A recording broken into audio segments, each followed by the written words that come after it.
Englishman, or are you a lot of foreigners? Are you free and independent citizens, or are you a flock of blooming sheep? Do you want England to be ruled by a outsider? No. No, you said. Then who is this here, Disraeli, that he should be Prime Minister of England? A Jew whose grandfather was a Italian, a blooming foreigner. Here, here. What's he done for England, I ask you? What's he done? Nothing. Our friend here says nothing. Huh. He must be blind, deaf and dumb, as well as intoxicated. And what does he say now? Huh.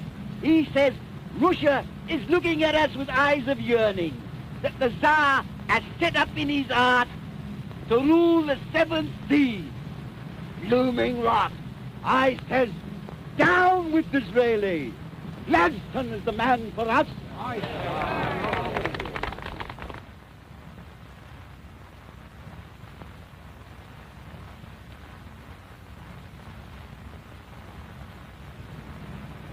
I consider it an affront to every English gentleman that the destinies of our nation should be in the hands of a person like Disraeli, a man who poses as a great patriot, but who is in reality an unprincipled politician seeking only to gratify his mad thirst for power. And now, he wants to involve us in serious international trouble with this infernal nonsense about Russia trying to undermine our power in India. If the fellow keeps on, he'll put England on the rocks. What does the governor of the Bank of England say? I say he's a dreamer, a dangerous visionary, reaching out for empire with greedy hands, committing us to a foreign policy of imperialism that makes me tremble for England's safety. But thank God for Gladstone. He's more than a match for Disraeli.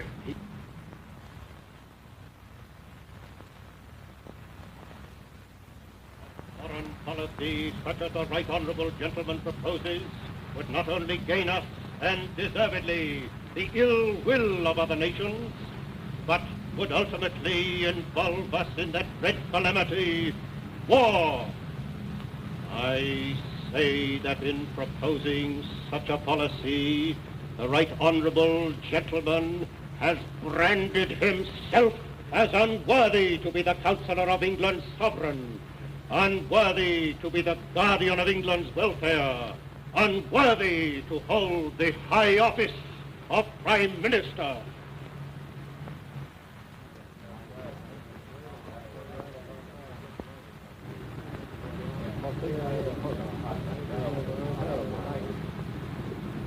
And now that my honourable friend Mr. Gladstone, with his customary eloquence and tact, has expressed his customary disapproval. The issue, gentlemen, is this. Whether you are content to be a comfortable England, meeting in due course with a sad inevitable fate, or whether you will be a great country, an imperial country, a country where your sons, when they rise, will rise to paramount positions and obtain not merely the esteem of their own countrymen, but the esteem of the world. Perhaps you think that because no war clouds darken the present horizon, that there is no danger. Have you ever seen one of those marine landscapes of the coast of South America? You behold a range of exhausted volcanoes. Not a flame flickers on a single pallid peak. But beneath, there is a dormant danger that will one day awake.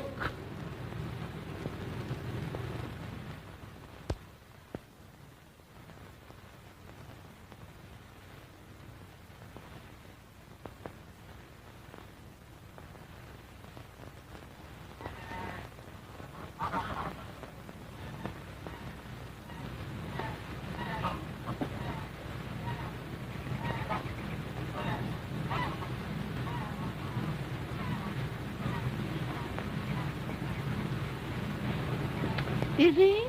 You're worrying about something. No, my dear. I sometimes think, but I never worry. Well, I'll not bother you now about our garden party. But I'm dying to be bothered. Mary, my dear, your morning tribute. Thank you, Dizzy. Every morning, wherever we are, you never forget. Nonsense. You know I married you for your money. Ah. Let me see your list of invitations. Lady Clarissa Pevensey. Oh, and her father and mother, the Duke and Duchess of Glastonbury. I'm afraid the Duke and Duchess shiver with contempt at the very name of Disraeli. But Clarissa will see if they come whether they want to or not. Dear Clarissa, she thinks you're the greatest man in the world. And she's right. She's quite right, my dear. Oh, young Deford will condescend to come in order to protect Clarissa against my diabolical influence. I'm quite sure your party will be a great success. Mary, I want you to invite Borzanov. Yes, dear. The Russian ambassador. Most agreeable gentleman. And I also want you to invite Mrs. Travers. Mrs. Travers? Why, we scarcely know her. That's why I want you to invite her. I'm anxious to cultivate her acquaintance. Mary, Yes, dear. where have I met her before? Oh, we've met her at dinner. No. I mean long ago. I connect her with something blue and white. Now, Dizzy, you're off on one of your wild goose chases again.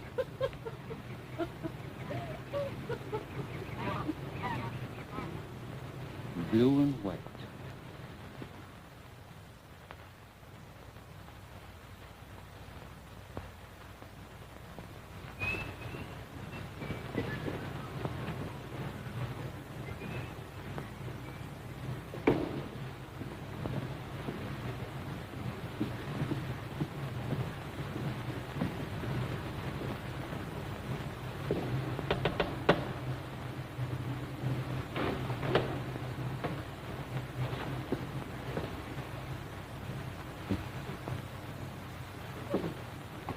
Travers. Oh, my dear Mrs. Travers. You're looking more charming than usual. Please, sit down. Did you learn anything? We've nothing immediate to fear from Disraeli. He can't act without Parliament, and Parliament has adjourned, thank the Lord. Yes, England has obligingly tied the hands of the one man who might have blocked Russia's plans. And long before his hands are free, we shall have come to terms with Egypt. Russia will control the Suez Canal, and Disraeli's dream of British supremacy in Asia will still be only a dream. But don't forget that even with his hands tied, Disraeli can still get things from up his sleeve. He must be watched as closely as ever.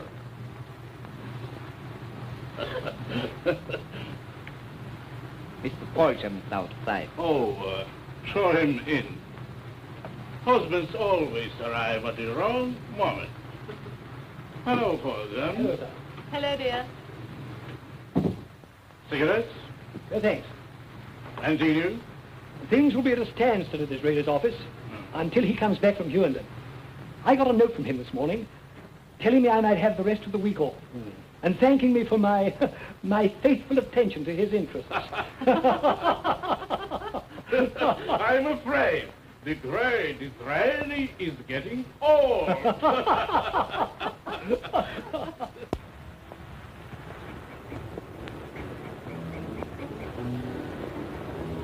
Dear Clarissa. Dear Lady Beaconsfield. Viscount Deford. My dear, you look charming. How do you do? The very spirit of youth and beauty. Deford, behold, winter hand in hand with spring. Innocence with guile, experience, the same thing. May I be permitted?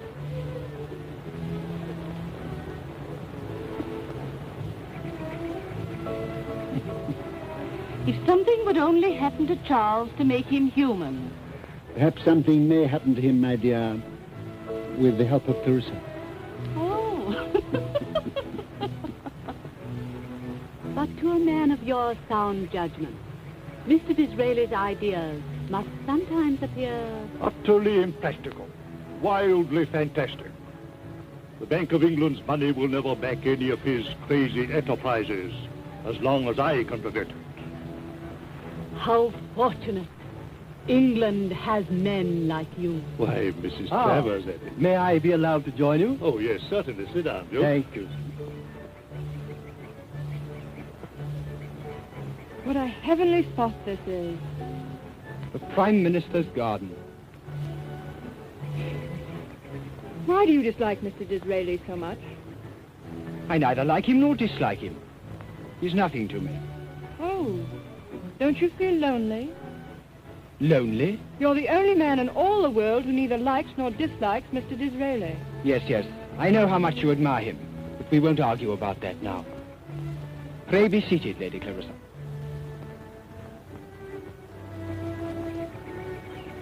I have spoken to your mother, and she has given me her gracious permission to address you. Was her permission needed? Well, I'm rather a stickler for form, you know. I know. I consider it my duty to marry. Yes? I am much interested in the working man. I have plans for building model cottages with improved sanitary appliances. I trust my wife and I. We'll show our humble friends a model English household. Model children. In short, a model... One moment. What have all these models to do with me? Have I not made myself clear? Since first I had the privilege of meeting you, I have watched you closely. And Clarissa... May I call you Clarissa? I have decided that in time, you will become admirably suited to occupy the position I have adumbrated. I beg your pardon. Adumbrated. Outlined. Oh, thank you. You will think me very silly, Charles. May I call you Charles? Thank you. But is this really an offer of marriage? I hoped I had made that clear without offensive plainness of speech. How wonderful. Oh, but you have the right to expect a high matrimonial alliance. I mean the manner of your proposal. Surely. You are a young man of 25. I'm a girl of 19, and you come to me with an essay on political economy. I am a man of heavy responsibilities, not a hero of romance. You will enter a family of which the men have never done anything to be ashamed of. Have they ever done anything? Nothing, thank God, to attract attention. Well, I think the next thing will be to announce our betrothal. Not quite. I am very much honored, Lord Deaford, but I must decline the responsibilities and the privileges. I beg your pardon? Oh, Charles, you've made a horrible hash of the whole thing. Hash? Yes, for pity's sake, let me talk slang or I shall have hysterics. I did like you. I liked you very much. But your model cottages leave me cold, because I know the laborer wants bread, not bricks. And oh, those model children. I want flesh and blood children who tear their pinafores and smear their faces with jam. But Lady Clarissa... If ever I marry, and I hope I shall, I want a husband who is at the bottom and is climbing on hands and knees, bleeding hands and bleeding knees, with his eyes fixed on the summit. Never mind if he never gets there. I can help him to climb, and if he falls, I can fall with him. But no, you were born at the top. You sit in a rarefied atmosphere like the gods on Olympus. Oh.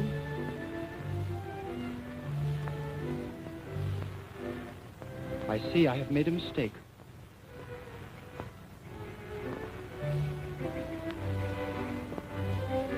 Well, you refused him, eh? Oh, how did you know? That back was eloquent of refusal. You have no sympathy with ready-made greatness. You refuse Deaford because he's a mere descendant and not an ancestor. Well, am I not right? Well, he may become an ancestor, you know. Tell me. Are you fond of him? I like him very much. If he had simply said, Clarissa, will you marry me? I might have answered just as simply, yes. But he lectured me on model cottages and the model family. You know, I have a very high opinion of him. You? But he has no initiative. Who knows? If the opportunity occurred, he might rise to it. A man should make his own opportunities. And it's no use talking. I refused him and I told him why. Did you? Quite frankly. Did you? I told him I must have a man who tried. As he is now, I would sooner marry a bricklayer. He does lay bricks, and he may build a cathedral. Don't be hard on Deaford. Go along and tell him you're sorry. Very good advice, Mr. Disraeli, which I'm not going to follow.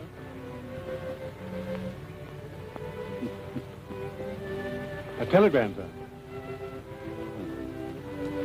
All right.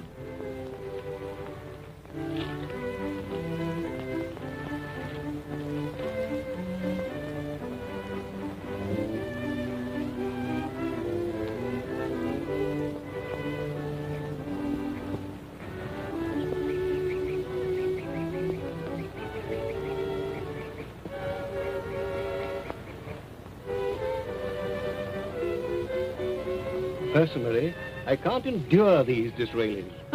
But Clarissa would come. Well, I can't stand the fellow's confounded assurance. Pardon me. Sir Michael, will you come into the library a moment? There's a little matter on which I particularly want your advice. Oh, very well. You'll excuse me? Mrs. Travers, Duke, I'm sure you'll forgive me for taking Sir Michael away.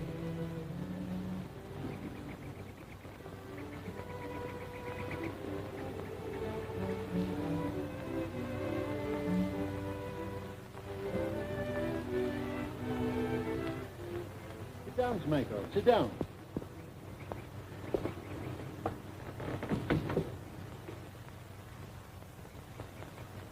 I've just had private information that Ismail Pasha is in desperate need of money. As you know, he holds the controlling shares of the Suez Canal. Probert, this is an unparalleled opportunity for England. Opportunity for England? You don't mean that in earnest? Pardon me, in dead earnest. Do you seriously mean that you're thinking of purchasing the Suez Canal for England? I have seldom meant anything half so seriously. And you are about to suggest to me that the Bank of England should back you? I am, until Parliament meets again. Then let me tell you, sir, at once. I shall never consent. Never, sir. Wait a moment. No, sir, there's nothing to wait for. I'll not allow the bank to play ducks and drakes with its money on an Egyptian ditch. An Egyptian ditch? That's rather neat. But it won't be ducks and drakes, because the government will be at your back. How do I know that? I say so. Suppose the government falls. The dear man is always falling. What difference does that make? Don't the Conservatives invariably go on just where the Radicals left off, and vice versa? Besides, in this case it hasn't time to fall. This thing must be done within the next 3 weeks, long before Parliament meets. But why in such a hurry? Because Russia... Oh, that ancient bugbear. That ever-present peril knows of this opportunity to purchase the high road to India. Why hasn't she purchased? She's not ready. She has no fleet, but she's watching us. She's watching me. The spy mania. And if she sees the slightest move on my part, she'll snap up the canal, fleet or no fleet. A pretty woman, Mrs. Travers. Yes. Such pretty ears.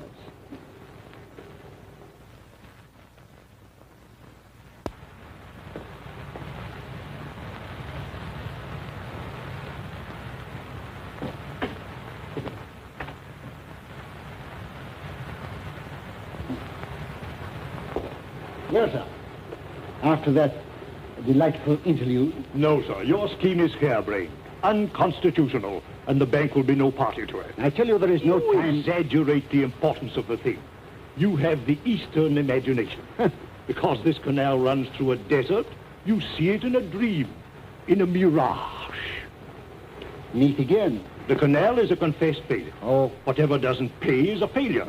The tonnage that passed through it last year... please. And it's filling up, sir. Filling up. Soon the only ship sailing on it will be the ship of the desert. I mean the camel, sir. Yes, I thought you meant the camel. Beware of the East. Remember Pharaoh, sir. Remember Pharaoh. Yes, but What about Moses? He was a Jew. That is, he was privileged. In short, In short, I disapprove of your imperialistic ideas, Mr. Disraeli, and the bank will not stir a finger to further them.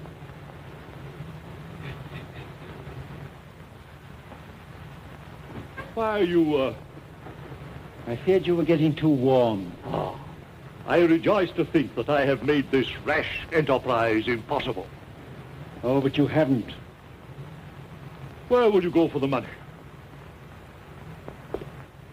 Where Pharaoh went, where all Christians go, I shall go to Moses. At any rate, understand it will be no use coming to me.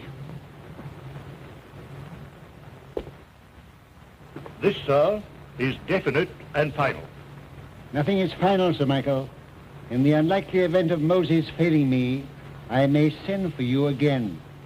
And I shall not come, sir.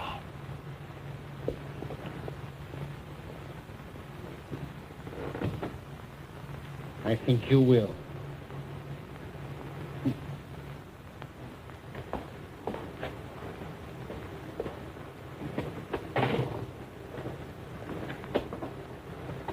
Lizzie, what are you and Sir Michael talking about? Lady Probert's in a dreadful way. She's missed her husband. Has she? He's missed his opportunity. Come, dear. Everybody will wonder what's become of you. All right, my dear. I must get hold of Hugh Myers. Hugh Myers, the banker? Hugh Myers, the banker. That's the man, Mary. That's the man. Be very kind to send that telegram. Lizzie, you're not worrying about money. No, my dear. Probert and I were just talking politics.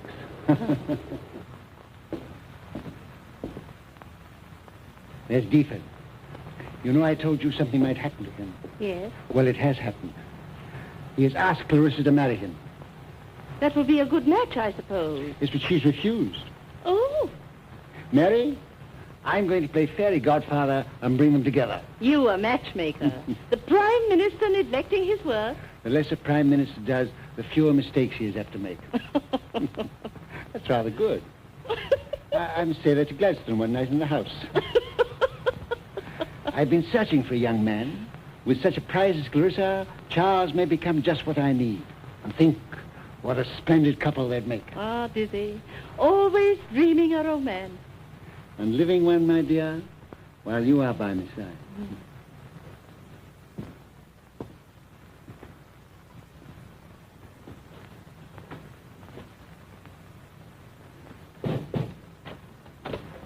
Is that Deaford? Yes. Run along, my dear. He's eager to speak to me. I think he wants to kill me.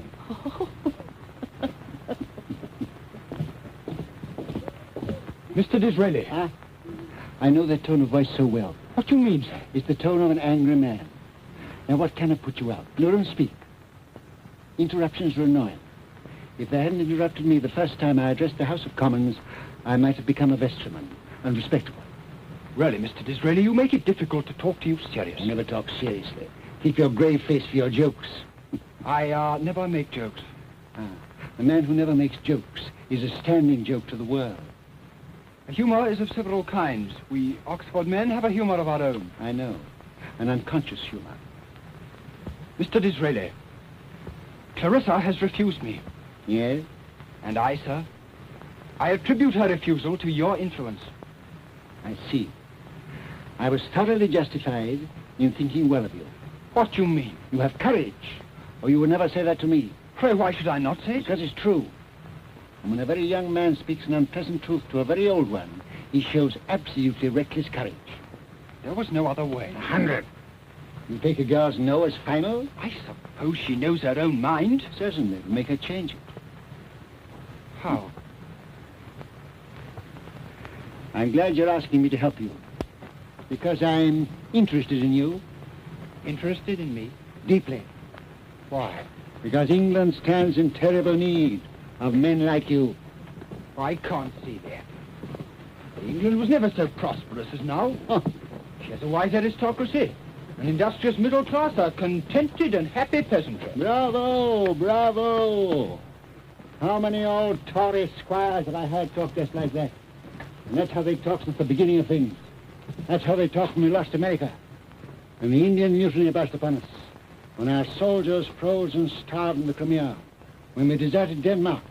And when we remained idle while France and Germany flew at each other's throats. And just that talk that has lost us all our friendships. Oh, continental friendships.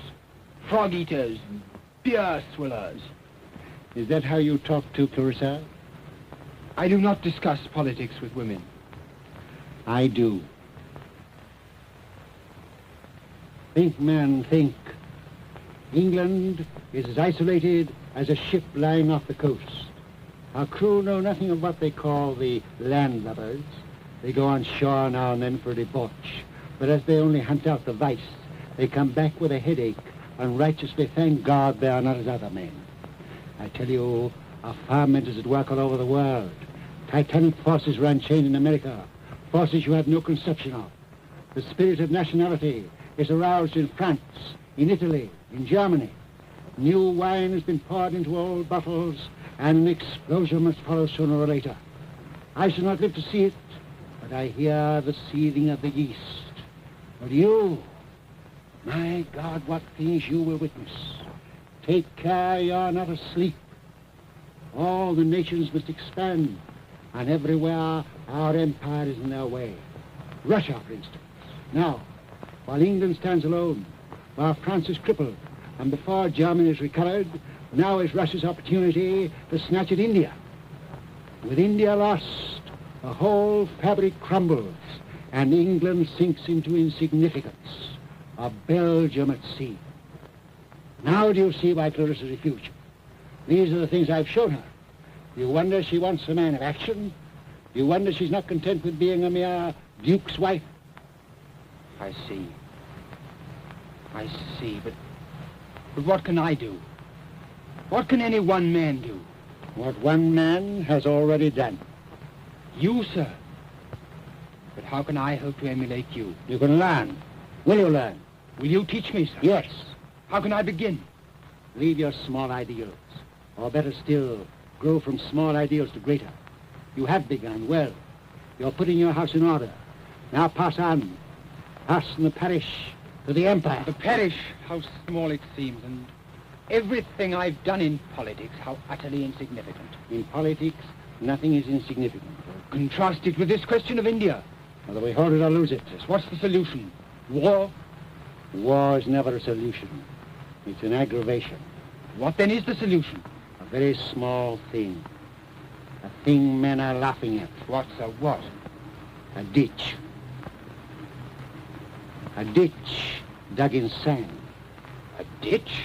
A ditch dug in shifting sand. You mean that... I mean that a ditch dug in sand grows the very best celery. Ah, Mrs. Travers. We were just in the thick of the most interesting horticultural argument. Really? Yes. Mary, Yes, dear? Lord Deford has done me the honor of accepting a secretaryship. What? Lord Beeford working? Clarissa, isn't that unexpected? Not altogether. And how he'll have to work. You'll have so much to teach him. Mr. Disraeli has already begun. Yes. I've been teaching him what it took me many years to learn. What is that? Dear lady, that a ditch dug in sand grows the very best celery. Dizzy, what do you mean? Celery?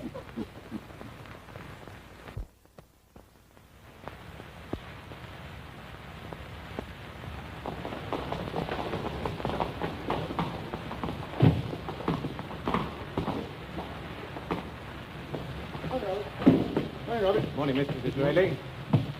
Morning, William. Morning, sir.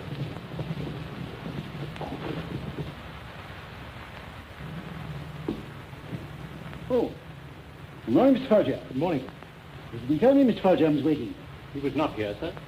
Huh. These are ready for delivery, sir. Thank you. So?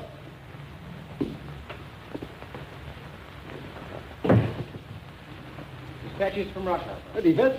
Thank you. Well, you might look over these figures, will you? And have those delivered for me. Is there anything else, sir? And nothing else, Mr. Foljambe.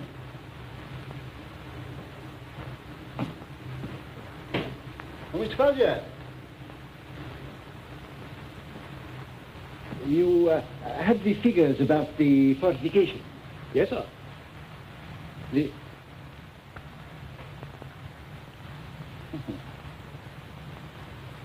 Those are the dispatches from Russia, aren't they? Oh, I beg your pardon, sir. Oh, quite a natural mistake. Mr. Hugh Myers, sir. Ah. Myers, how do you do? Well, the money is on its way. From The Argentine. when will it arrive? In 3 weeks. Good. To be placed at my disposal in the Bank of England. The Bank of England? That's rather humorous. Why? I was thinking of Probert. Oh. Edith. This is Mr. Hugh Myers, one of the world's greatest power. We have to raise money, you know, for the fortifications of the Gulf of Aden. Oh, I hoped it was something much more romantic than that, sir. Oh, what? The Suez Canal. Oh, did you?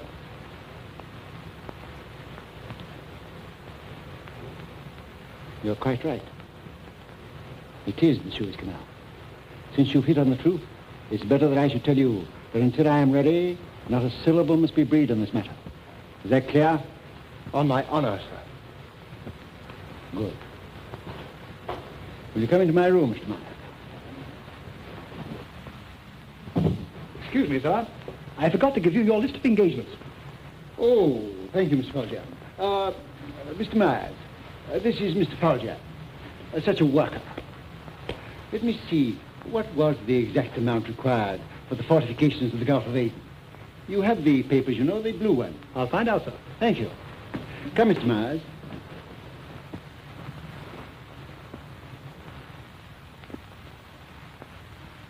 Do you know why Mr. Myers is here? I'm very busy. He's not here for any fortification scheme. He's here for the Suez Canal. Lady Clarissa Pevensey and Mrs. Travers are here. Here's an invasion. Delighted. Mrs. Travers and I were dying to see how you looked in the throes of toil. Oh, well, it hasn't undermined my constitution yet.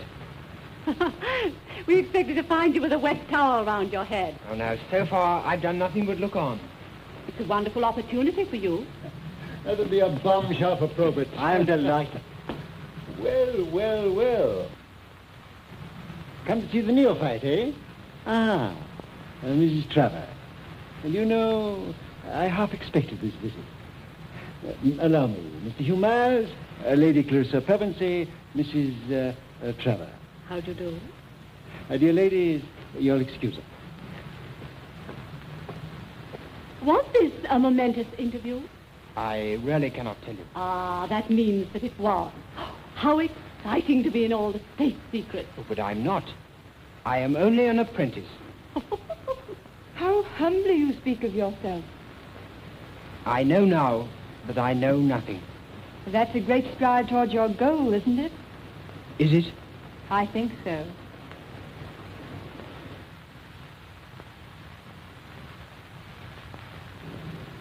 May we? Please do. But let an old woman rest her weary bones.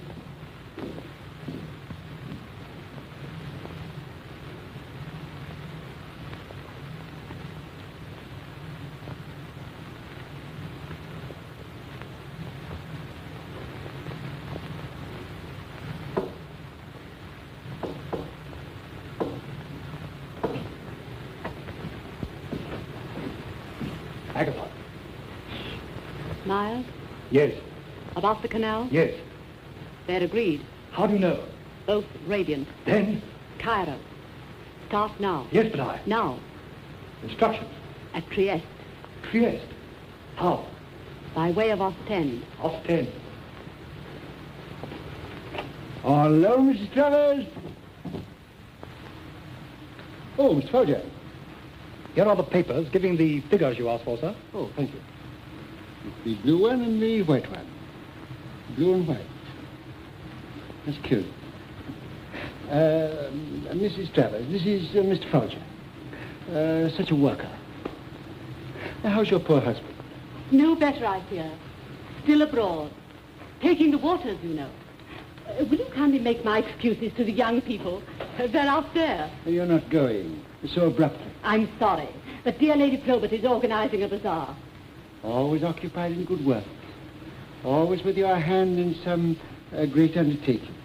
In secret, too. Goodbye, Mr. Disraeli. Goodbye, Mrs. Travers. No, not a step, not a step. Goodbye. Goodbye, Mrs. Travers.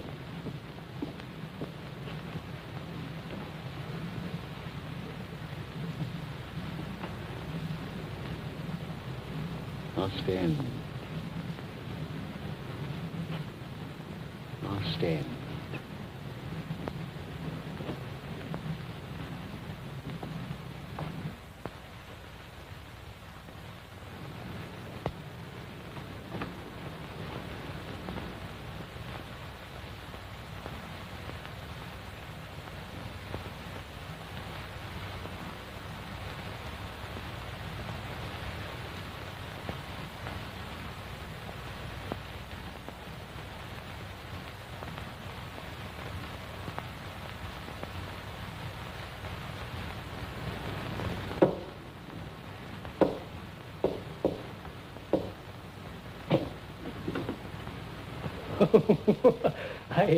I beg your pardon, sir.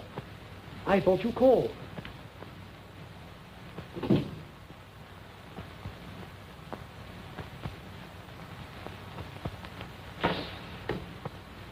Charles! Charles!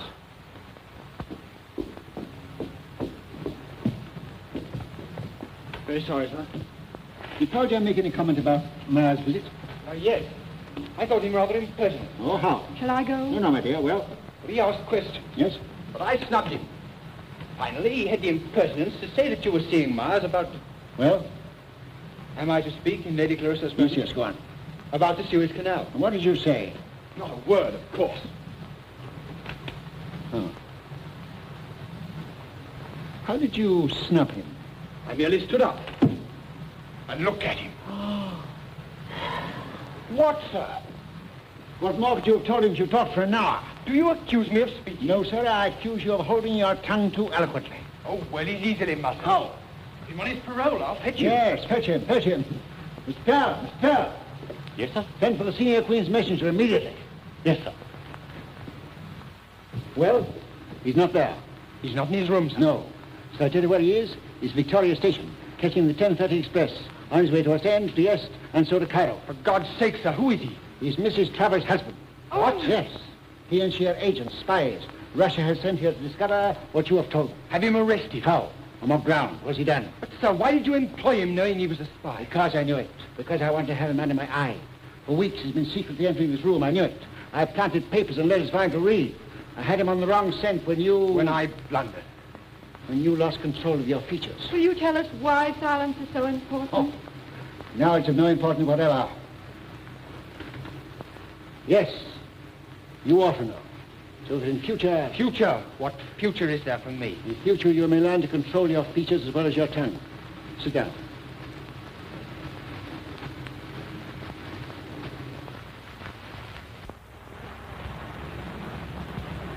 Ismail Pasha, the Khedive of Egypt, is under the impression that he's Ramesses the Great.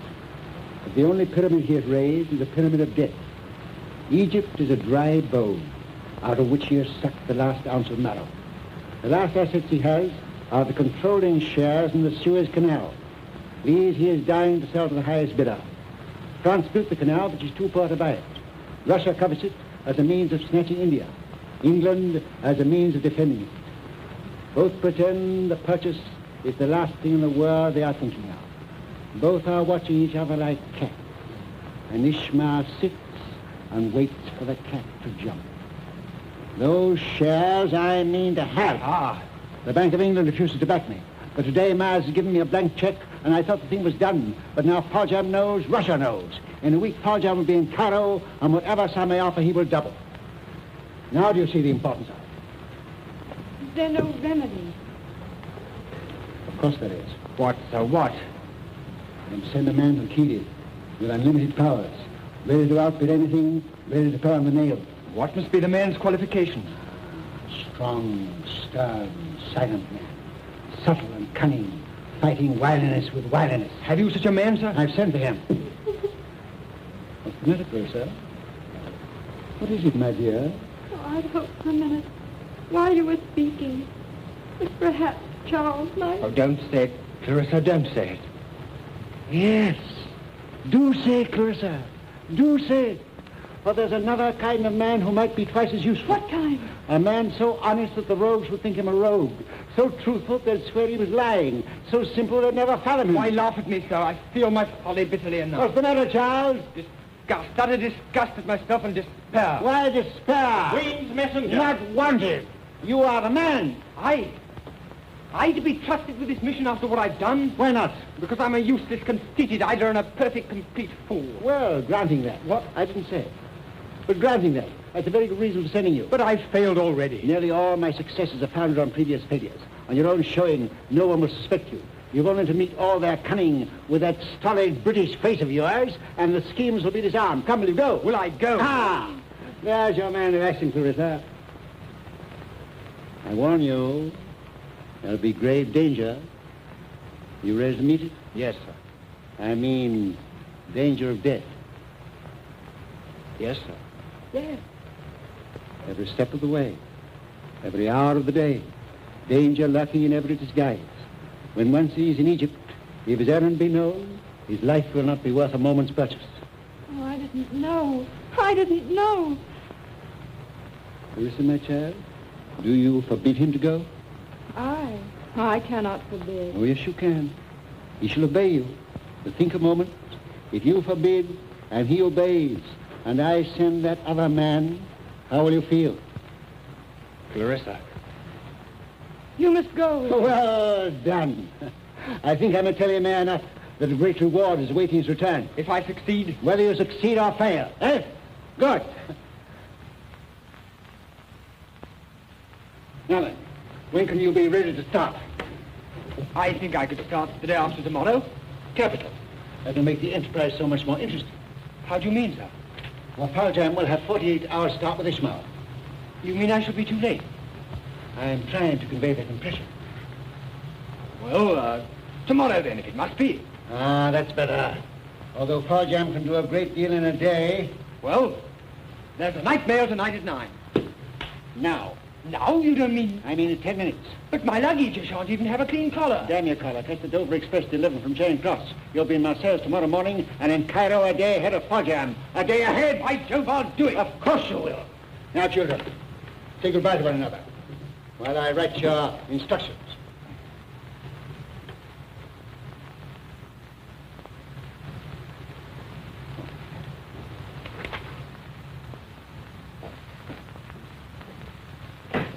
Clarissa, did you hear what Mr. Disraeli said just now? The hope he held out of reward? If he had not said it, I should have. The reward will be mine if I succeed. Or if you fail. Oh. Clarissa, do you love me then? I love you. Time's up. Ready, sir. Now then, here's all you need. Money, instructions, and the code for telegrams. I keep the duplicate. Now be off. No. Departure should be sudden. Good luck. Goodbye. Good luck. Goodbye. Good luck.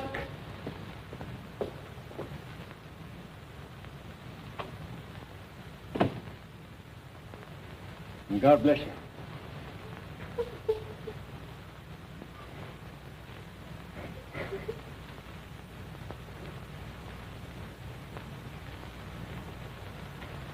Well, now then. What am I to do? What am I to do? Would you care to go for a drive? Oh, you're heartless. How am I to wait? How am I to wait? You don't love him. No. Then why did I send him? Listen, I've got an idea. What? Come into the country and feed peacocks. Peacock? Very noble and intelligent birds, I assure you. Peacock.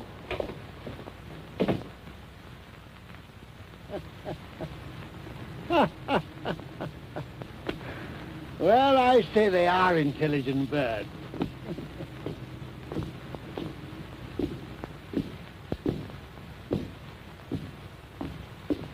Hey, master, where are we going with that spade? What?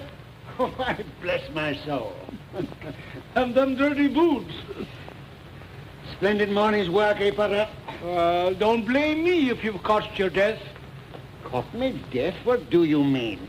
'Tis well known you ought to be in your bed. Why? I'm not ill. You're sure? Mortal bad you are. Says so in print. Oh? Where? Last night's Globe.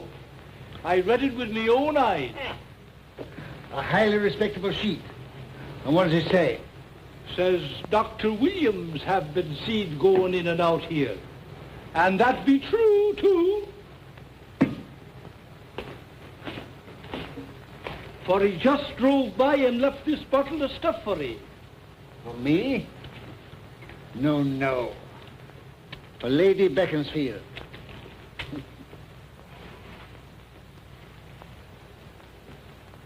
Very kind of them to be so anxious about me. Dr. Williams has been here twice to see Lady Beaconsfield, who had a fainting fit. And that's all. Them London newspapers. Ah, my coffee. Good morning, Mr. Basket. Good morning, sir. So, Mr. Sterling? I believe so, sir. And Lady Clarissa? Yes, sir.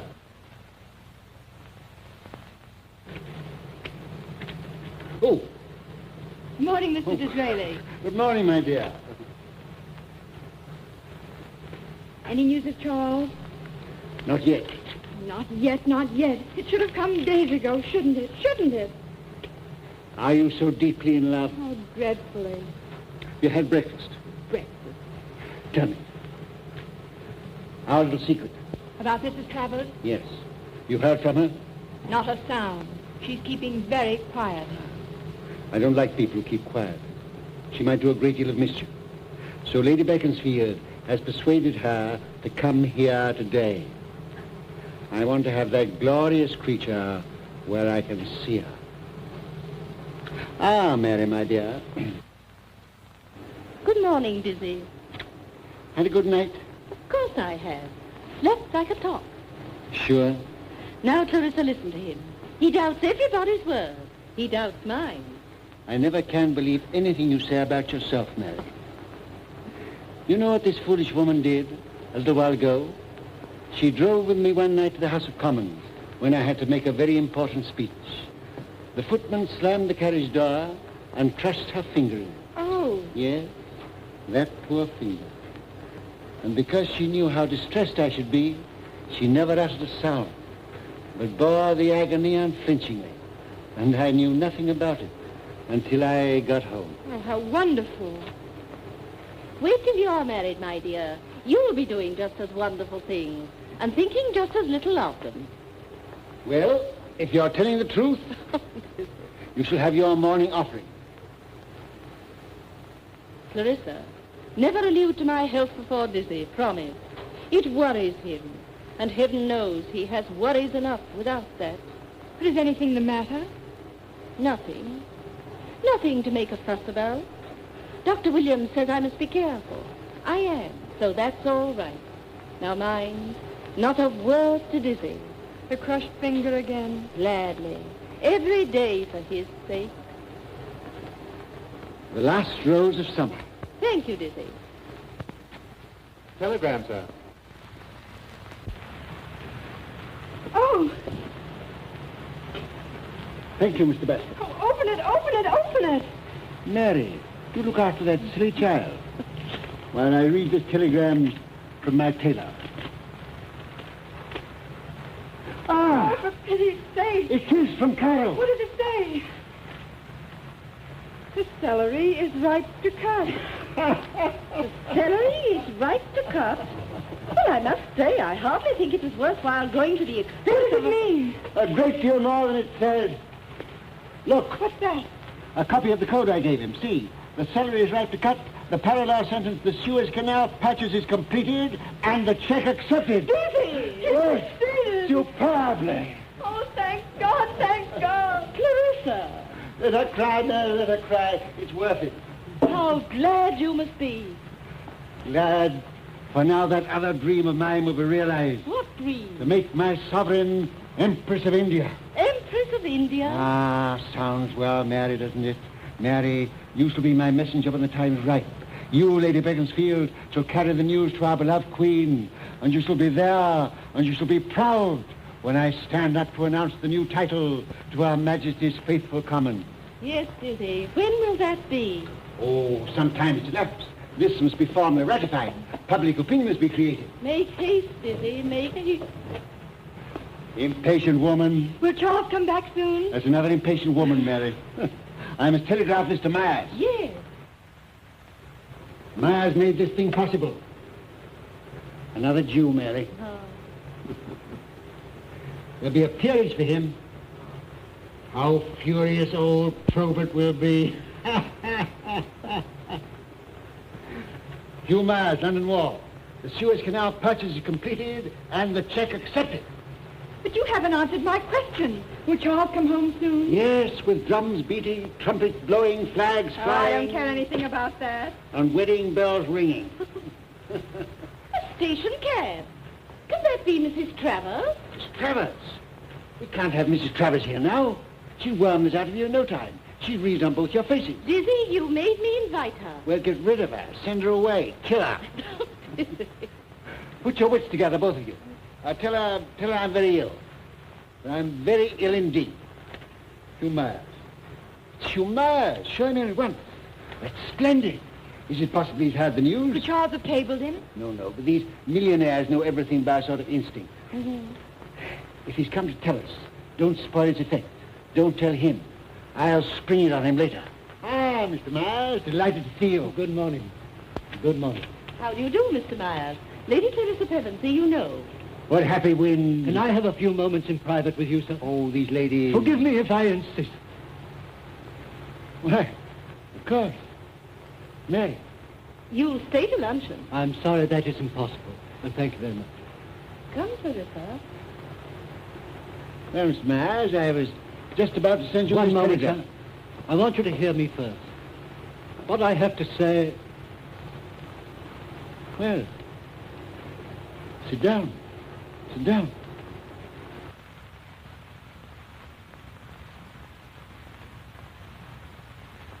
Well, I don't know how to tell you. It's so much harder than I expected. Come. Tell me. Mr. Disraeli, I am bankrupt. What? I didn't quite catch. Our house is bankrupt. Bankrupt? Myers bankrupt? You mad? I wish to God I were. You mean you're temporarily pressed, you're in temporary difficulties? I mean we are bankrupt. Well, the thing's impossible. It's the truth. A house like yours, an historical firm, you might as well say the Bank of England. So I should have thought. What have you been doing? What? Stop, it's not our fault.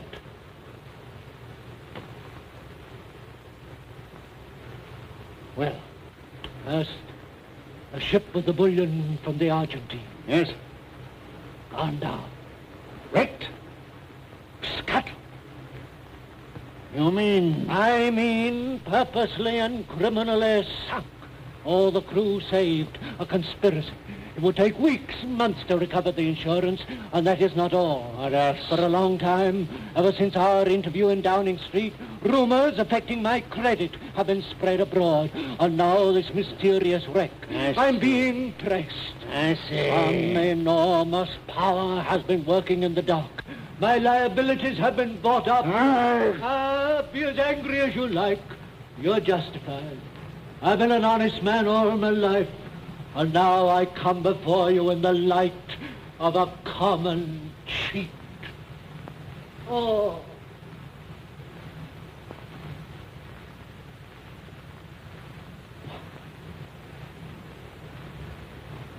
Mr. Miles, I know you, sir.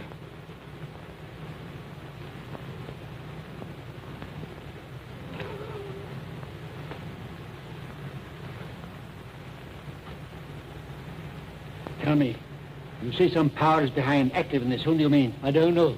They're working through an agent. But who is that? Samuel Lewis. The great solicitor? Yes. Does anyone else know? Not a living soul. I've come to you first because, of course, we cannot carry out the canal contract. Thank heaven I'm in time. Thank heaven that has not gone through.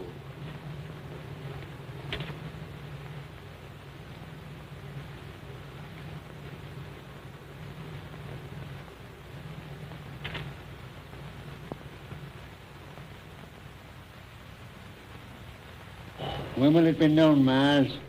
When will it be known? Tonight, tomorrow morning. By the Lord, it shall not. Get back to town quickly. Get your office. Stay there, stay there. I'm sure you're there. Don't budge if they keep you there all night. But and don't breathe a word of this. Don't let anyone else. Don't give the slightest hint of anything unusual. Treat the wreck lightly. Watch your words, watch your looks. Something may happen. Something shall happen. What, sir? What? God knows. God knows. Mr. Disraeli. Yes. Yes.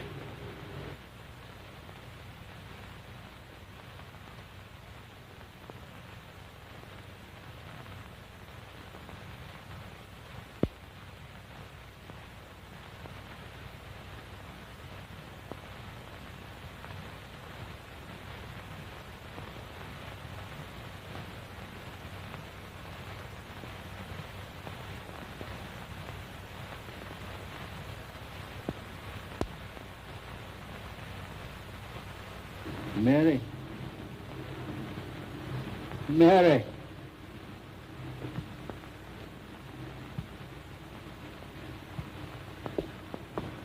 Yes, dear? I want you.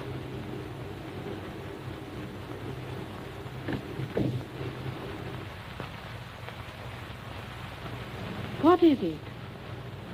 Mary, you stood by me in many horrible predicaments. I'm in the worst I was ever in. Dizzy. Miles. Myers is bankrupt. Does that mean we are poor? No. No. Oh, if that were all. Then? Myers was finding the money for the canal. Oh. Wait. Deeford has passed the check. Now Myers has failed. We can't pay. And you? I? Yes, dear. I want to know how this will affect you. Well, what does that matter? It's all that matters to me.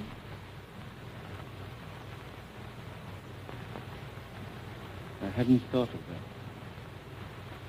What will happen to me? Disgrace, utter and irretrievable. The kind of disgrace no man can bear. No man can live through. Dizzy! Yes, by heaven, I will bear it. I'll face the nation. I'll bear it alone. Not alone, dear.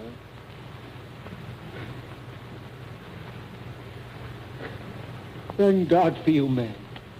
Thank God for you.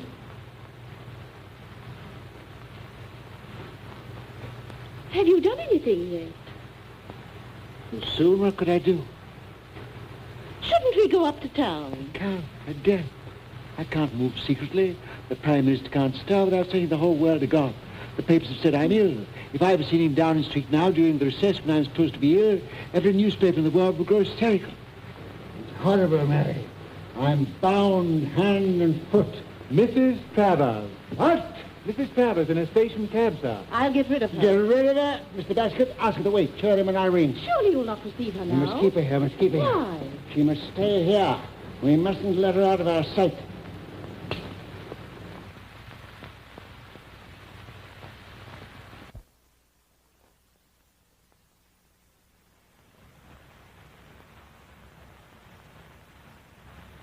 Susie, what is this play acting?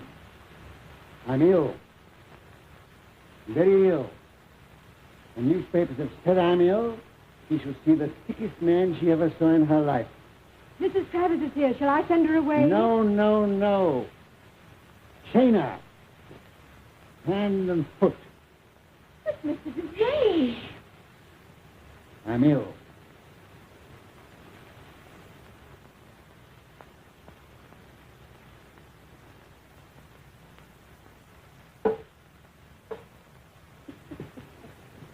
Very ill. Mrs. Travers. Ah, dear Lady Beaconsfield. I'm so sorry. I heard Mr. Disraeli was ill. I didn't know whether to come or not.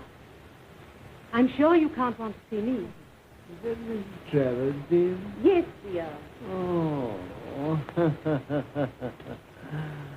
Dear Mrs. Travers. It's so good of you. I'm very weak. Very weak. I'm so sorry. What is the matter? Well, I'm very weak. I'm very glad to see you. You're so bright. You're so young. So, how's your poor husband? Still abroad, in search of health, you know. Very sad. And you've come to see the poor sick man. Isn't it good of her, Mary? Yes, dear. Do sit down. There. Where I can see you. Miss Clarissa, more beautiful every day. I saw the dear Duchess, your mother, yesterday. She seems very anxious about Lord Beaufort. He's abroad, too, isn't he? Egypt or somewhere? Yes, he is abroad. Yes, he is in Egypt. I do hope he's not too venturesome. Cairo is such a dreadful place. Those Orientals, you know. One can never trust them. No. So sly. Yes. And deceitful. Ah. Dear sympathetic creature. Isn't she sympathetic, Mary? Yes, dear. But don't be uneasy. We've just heard from Beaufort. Indeed? Mary. Yes, dear.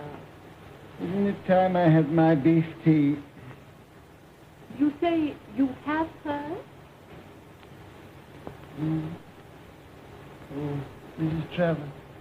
Oh, from Beaufort. Oh, yes. We had a telegram. Where is that telegram, Mary? On the table, dear. Help me up, dear.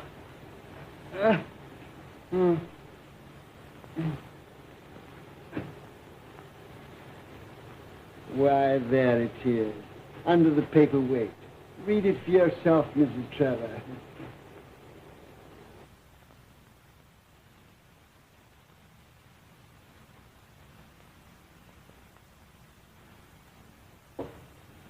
Heavens, how pale I am. The celery is ripe to cut. How odd. Yes.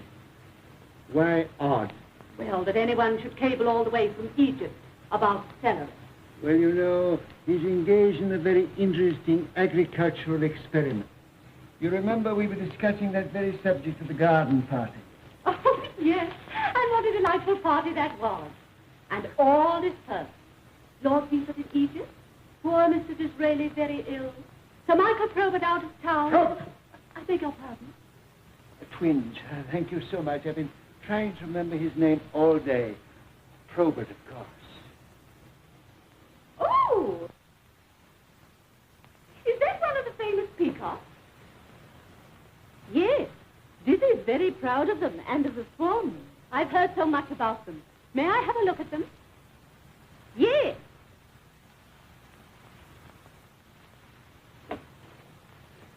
He's given them such funny names. She has the code. Don't let her read it. Or I'll stick to her.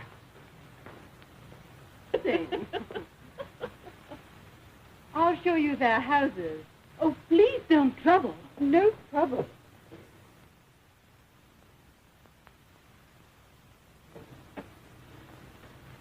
Mary, Yes, dear.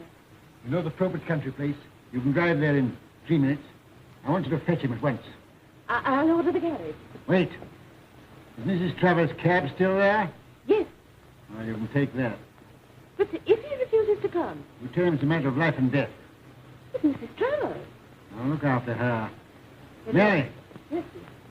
take Clarissa with you. I want that woman alone. That must be signed.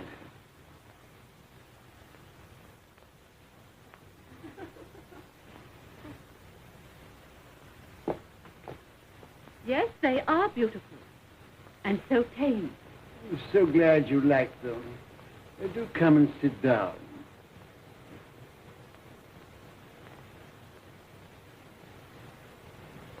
But I really ought to be going. Oh, do sit down. Lady Beaconsfield and Clarissa have to go and meet the specialist. We shall be gone only a very few moments. Come, Clarissa. Specialist. Oh, are you so ill? Yeah. But he'll cure me. He'll cure me. And you shall stay and nurse the poor sick man. I'm dreadfully sorry, Oh, but... you must stay. Till they come back. But my cab is waiting. No, I've sent that away. Really? Oh, don't be angry. What a dainty hand. Such supple fingers. So long and thin. So exquisitely shaped. Please. So quick to grasp things. Unconsidered trifles. Scraps of paper. Oh, just let me go. You're hurting In me. such a hurry to get away from the poor sick man. To get away and read the code. Well, what of it? Ah, that's better. That's how I remember you. Remember me? So strange. When we first met at the Duke of Glastonbury's, I remembered you, but I couldn't place you. I connected you with something blue and white. Milk and water? No. Snow and water. Mont Blanc and the Lake of Geneva. Geneva in the 60s. Russian refugees and their English sympathizers. A man called Lumley and his ravishing, shall I say wife? No, comrade. That was the term. Charming relationship. Delightful couple. So good to the unhappy exiles. But people are cruel. They said the good Mr. Lumley and his charming comrades were agents. Decoys in Russian pay, engaged in worming out the secrets of the refugees, in tempting them back to Russia, to Siberia, to death. And pray, what has all this to do with me? Ah, what indeed? With you, the friend of dukes and bankers. Good Mr. Lumley and his charming comrades were driven out of Geneva by the slanderers. And where do you think I saw him next? In Downing Street. He had changed his name to Folger. I was so sorry for him that I gave him work. But you did more. You gave him instructions to hurry to Trieste. Now do I know you, dear Mrs. Lumley Travers Folger? Well, and what next? Admiration. Profound admiration. Until this moment. Today you disappointed me. Why steal that? Weak. Very weak. You had only to ask me and I would have told you. The celery is ripe to cut. Means the Suez Canal purchase is completed and the check accepted. Poor dear Lumley has had all that tiresome journey for nothing. I congratulate you. Your apple-faced boy has blundered into success. Well, that's all any of us do, Mrs. Travers. A success that will cost you dear. That's the sort of thing Gladstone will say. It's what the world will say when it knows that Myers is bankrupt. Who knows what? Myers is bankrupt. Bankrupt, bankrupt. Mrs. Travers, I'm very weak.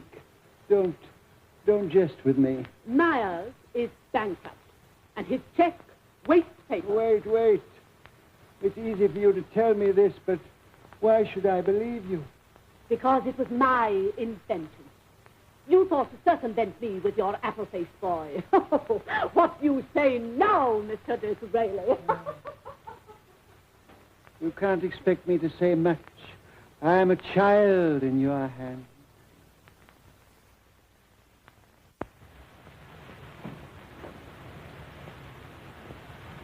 Now, Mr. Disraeli, I'm sorry to hear that you're ill.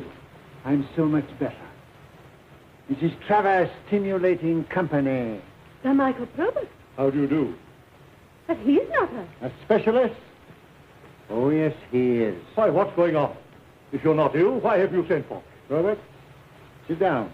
I want to tell you a little story. Now, don't go, Mrs. Travers. This may interest you, too. I repeat, why have you sent for me? I told you I might send for you. When? What do you mean? When we had our last delightful interview. I thought as much. Your harebrained scheme. Moses has failed you and you had to give it up.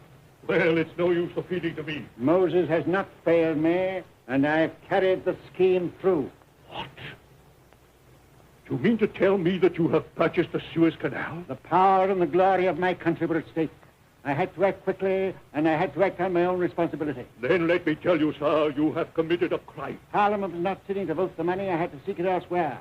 5 million sterling. You refused. I did, and I'm proud of it. So I went to the wealthiest private firm, to Hugh Myers. A Jew.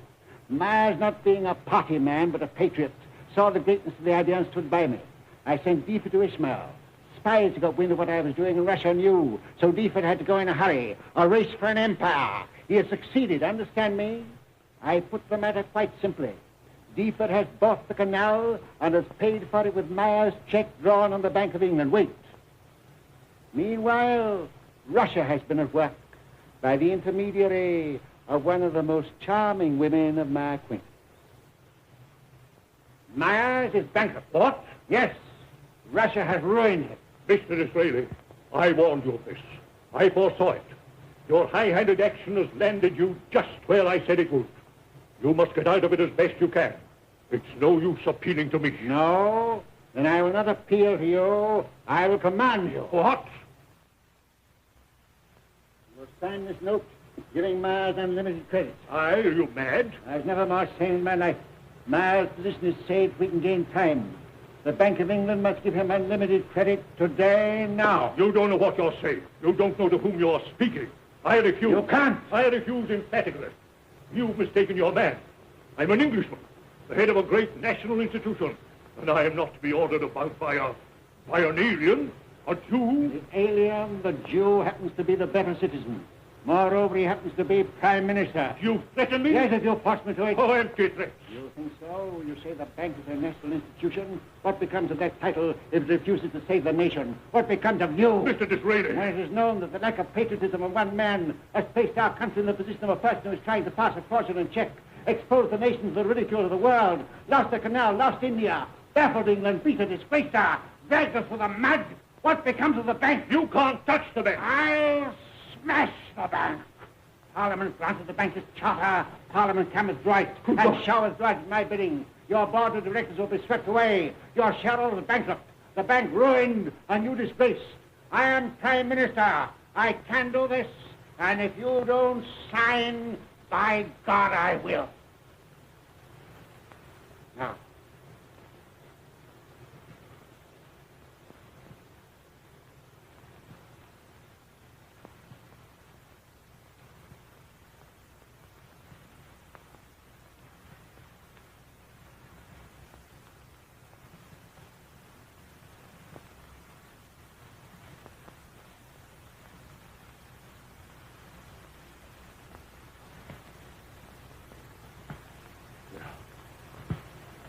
Take the paper.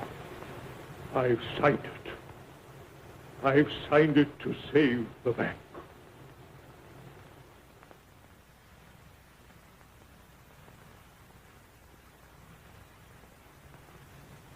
It's an outrage that a man like you should have such power.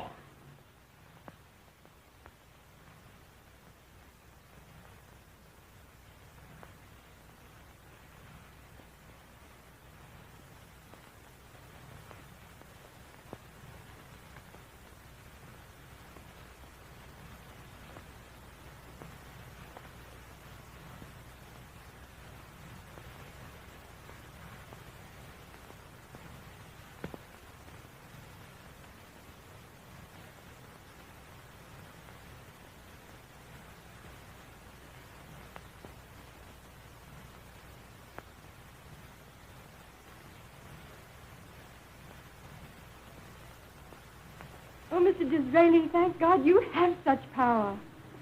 I haven't, dear child, but he doesn't know that. Oh!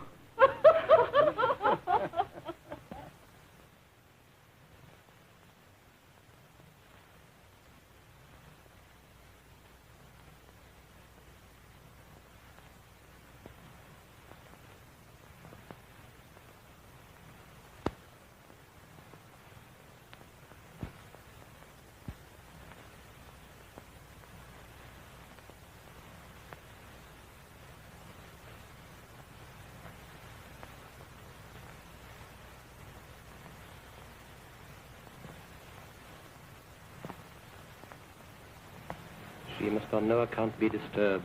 Let her sleep as long as possible. Yes, sir.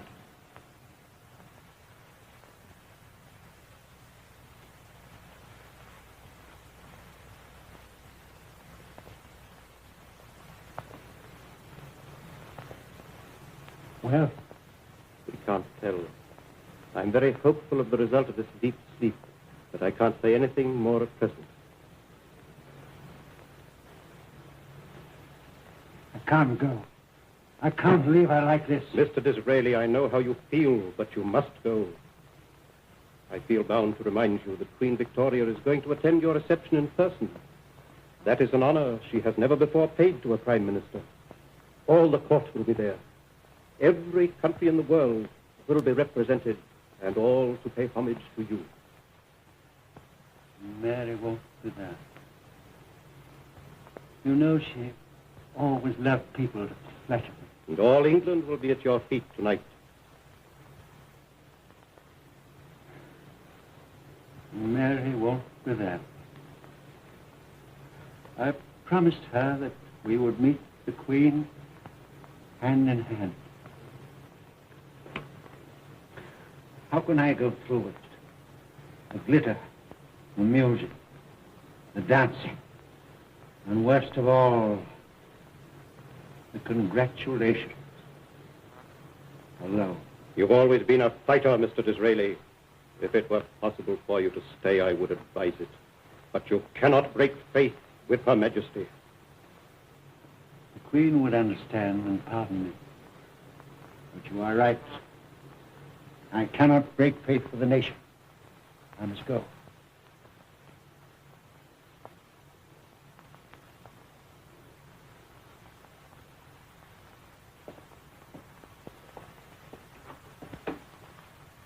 If there's any change for the worse, I'll send you a telegram, and you can be home in a few hours. Home. Without her, I have no home.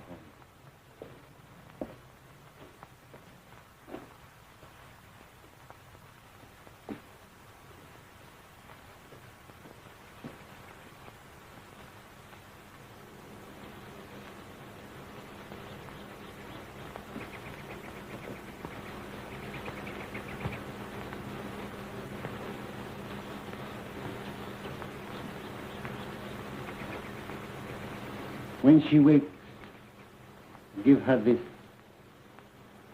from me.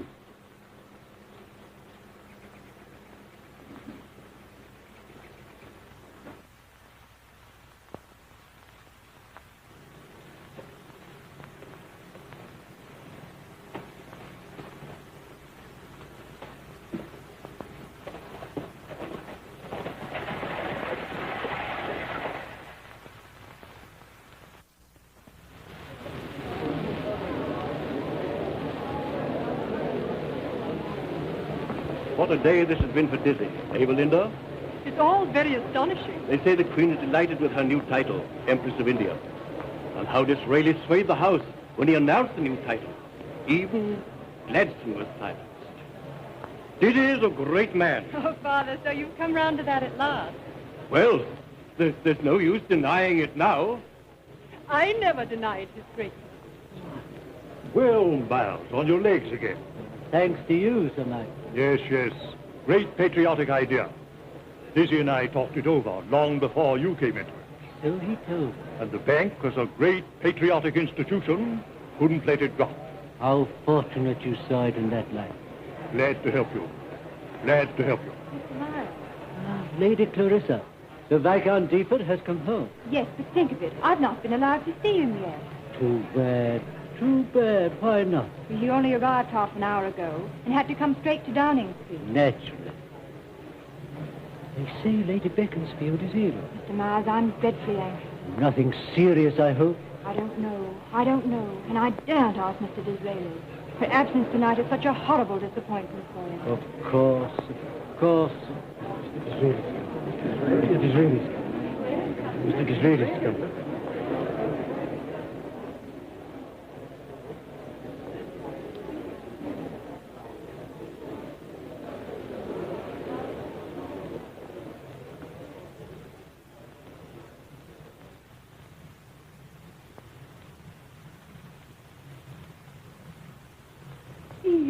Mr. Disraeli?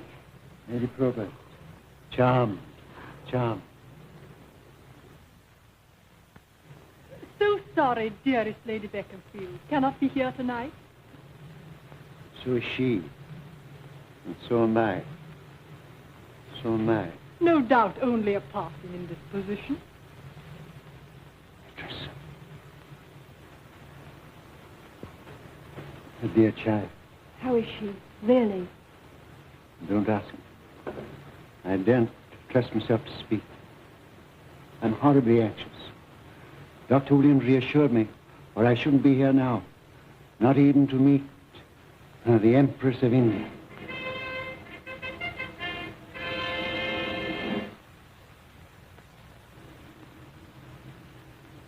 Her Majesty is on her way. Before she arrives, I want to thank those men who have so splendidly stood at my side and made our enterprise successful. First, there is my friend, Mr. Hugh Myers. Mr. Myers, concerning whose services I cannot speak too highly. Next, there is Sir Michael Probert. At a moment of grave crisis, he came to my aid against his, shall I say, a prejudice. Mr. Myers, Sir Michael Probert, it is my privilege to inform you that in recognition of your patriotic action, your sovereign has bestowed a peerage upon each of you. My congratulations. Thank you. May I add mine? Your Grace is most kind. Lastly, you will be glad to know that my young friend, who carried through these delicate negotiations with such consummate tact, I refer to Charles Viscount Deepford, arrived in London half an hour ago. Viscount Deepford! Ah. Charles, Her Majesty desires to confer the ribbon of the bath upon you with her own hand. Clarissa. Charles, My dear. Oh, hang all these people. why didn't you come earlier? Well, I had to see Dizzy and get into this rig. My dear Mr. Myers. I beg your pardon, sir, but this telegram has been waiting.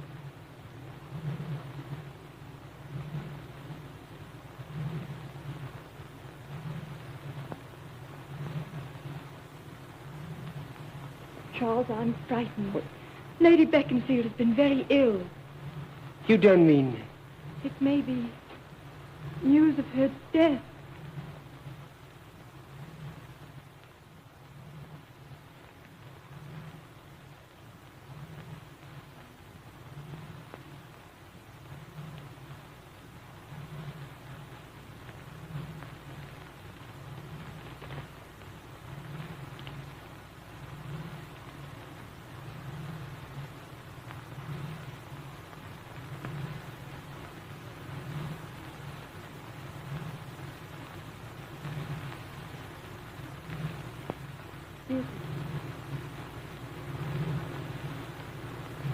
Mary.